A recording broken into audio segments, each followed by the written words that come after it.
A number of celebrities, of course, are known to emphatically throw their support to the candidate of their choice, and an endorsement from one of the biggest stars on the planet is highly sought after, which is perhaps why Donald Trump reposted this fake image, suggesting he has the support of the one and only Taylor Swift. Important to note, Swift has not endorsed either candidate. We do have some real images, though, of Taylor Swift to share with you before we go. The superstar invited some of the survivors of that deadly knife attack on a children's dance class. It was, of course, a Taylor Swift-themed dance class in England. She invited them to join her backstage. And in a video posted to TikTok, Hope and Autumn can be seen here posing. I think my colleague Elizabeth Wagmeister is with us now with a little bit more on what we're seeing. Elizabeth, so good to see you and to have you here in New York, even though we're separated by studios. So talk to me more about what Taylor Swift did in those moments. I'm sure she wanted to have them there, but that can also be tricky, I know. Yes, absolutely. As we see, Taylor Swift is really always there for her fans. And after that tragic attack, she wanted to be there for her fans.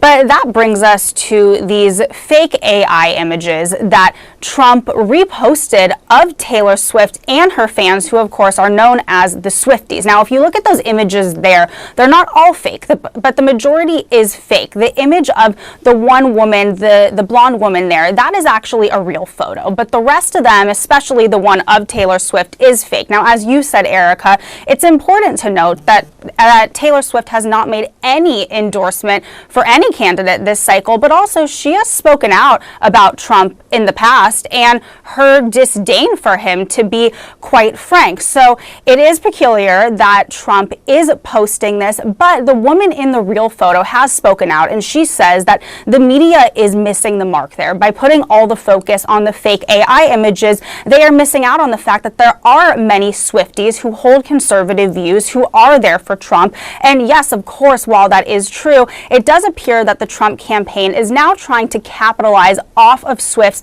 major fan base, because we heard from Trump's campaign spokesperson, and I want to read you what they said, Erica. They say, quote, "Swifties for Trump is a massive movement that grows bigger every single day." So them giving an on-the-record statement there is interesting, because again, while there are certainly Swifties for Trump, I don't know if it's correct to say that there is a huge movement. What the huge movement is actually is the Swifties for Kamala, which is a group that organically formed the night after President Biden stepped aside and endorsed Vice President Harris. That is a group that has around 60,000 followers on X. They have been raising money for the Harris Walls campaign. It's fascinating, too, because we always see there's always the question of how much do these celebrity endorsements, if you have them, how much do they really matter? And I know you've been digging into that, and it turns out they can have an impact.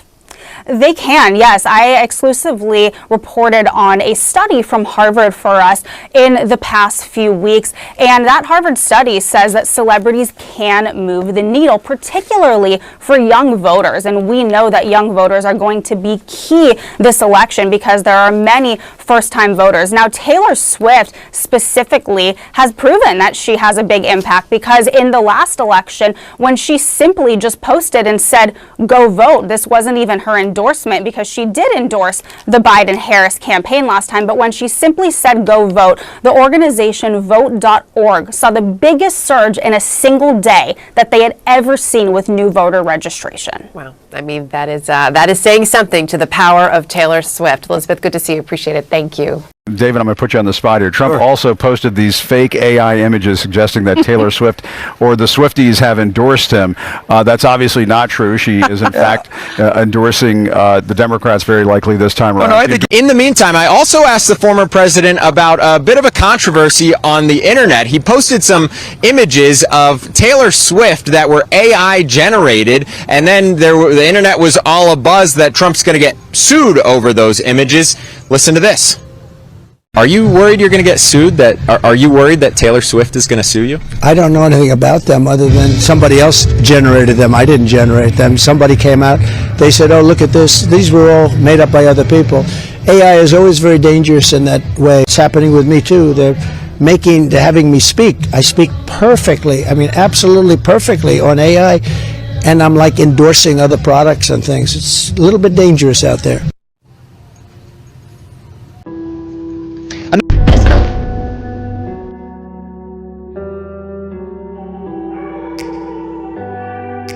Why wouldn't we talk about Taylor Swift when we can talk about Taylor Swift? She apparently has a new admirer in Donald Trump.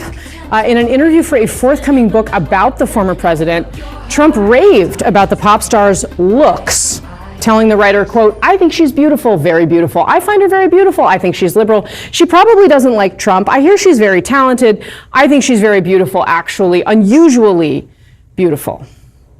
Trump, however, clearly seemed unable to forget his bad blood with Swift over her 2020 endorsement of Joe Biden and throwing into question her political beliefs. Is she as liberal or is it just an act? He asked during the interview. She's legitimately liberal. It's not an act. It surprises me that a country star can be successful being liberal.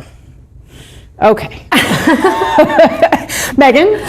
I mean, I think it's creepy the way he continues to talk about how pretty women are that are significantly younger in age, very, very much younger.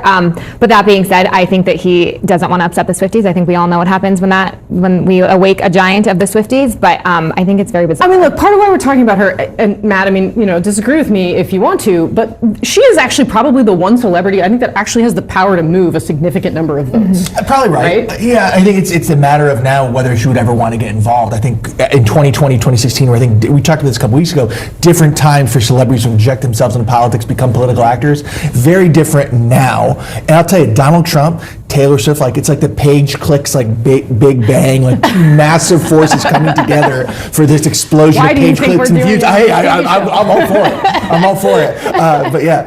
I just don't think she needs to outwardly get involved. I don't think she needs to go out and be like, I support Joe Biden. She already did that. And then also in her documentary, she's already said where she stands on a lot of issues and went to her family and said, so I don't think anyone's questioning where she stands politically here. But yeah, so I think it's I don't think she needs to outwardly get involved. But I think that Donald Trump as a celebrity pundit, right? Like a celebrity handicapper, he is really encapsulating sort of where she stands in the firmament of sort of, pop culture, right? Yeah. He clearly has spent more time looking at her than listening to her. She hasn't been a country star for a long time, as my Swiftie daughter could certainly tell you. But the idea that people don't necessarily see her as a political figure, and that's why a potential endorsement for her is so powerful, right? Because to her legions of fans who just love her no matter what, the things that she says can resonate outside that political sphere. And that's why I think she does have the power to potentially move votes, is even though she does have this history of endorsing liberal politicians and taking liberal positions, she is not, I think, pigeonholed as just sort of, the Hollywood liberal celebrity. And so she's able to speak in an authentic way to her following. It harkens back to a funny time where Donald Trump was on Twitter talking about Robert Pattinson and Kristen Stewart. Remember that? 10 years ago. Remember this? This is very much like the Page Six New York celebrity gossip world he had spent 30 years in. So this is almost in a way a very pure version of Donald Trump gossiping about celebrities. Yeah, no, totally. it's the Donald Trump Maggie Haberman has been covering. Yes, absolutely. Yeah. With us now, CNN political commentator and Democratic strategist Paul Begala and CNN political commentator and Republican strategist Shermichael Singleton.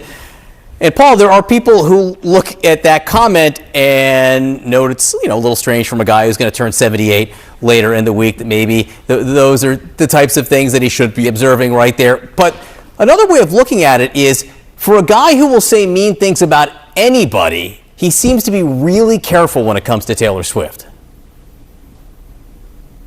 Right. Well, both are true. It's an incredibly creepy. I'm sorry. I know it's morning, but I just threw up a little bit in my mouth when you read those quotes. It's just a disgusting thing. And Mr. Trump should pay himself hush money. He should just shut up about Taylor Swift. And you can tell he is scared of her. Trump understands celebrity. He understands the power of celebrity. That's how he got where he is. Ms. Swift is far more powerful as a celebrity than Donald Trump ever dreamed of being. And so he's clearly scared of her. And I find that wonderful and amusing, even though the comments about her appearance are deeply creepy.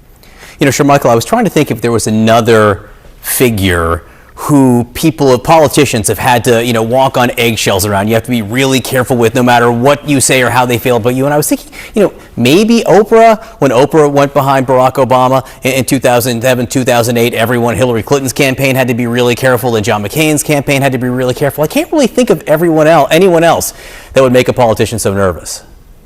I mean, John, I can think of one other person, and I think that would be Beyonce. And I have to say this because my girlfriend would kill me if I did not. She's one other person that I think a lot of politicians have to be very, very careful with. But look, I think a lot of these celebrities and younger voters, attractiveness to them, not only because of their music, but their lifestyles and also the way they live vicariously by the politics that they adopt is certainly a pervasive thing. And if you're a politician right now trying to win the election, which we know will be very close, and you want to galvanize young people, you certainly don't want to anger them by attacking some of the individuals they look up to. And I think this is the case with Taylor Swift, who is an incredible songwriter. And so here's someone who galvanizes not only young liberals, John, but she also galvanizes young conservatives, being a former country star who's now into pop music. So there's an interesting dichotomy here that I think the former president is trying to thread the needle on. I know the Biden campaign would love it if Taylor Swift came out in public and endorsed the Biden candidacy like she did in 2020. They're waiting for that to happen.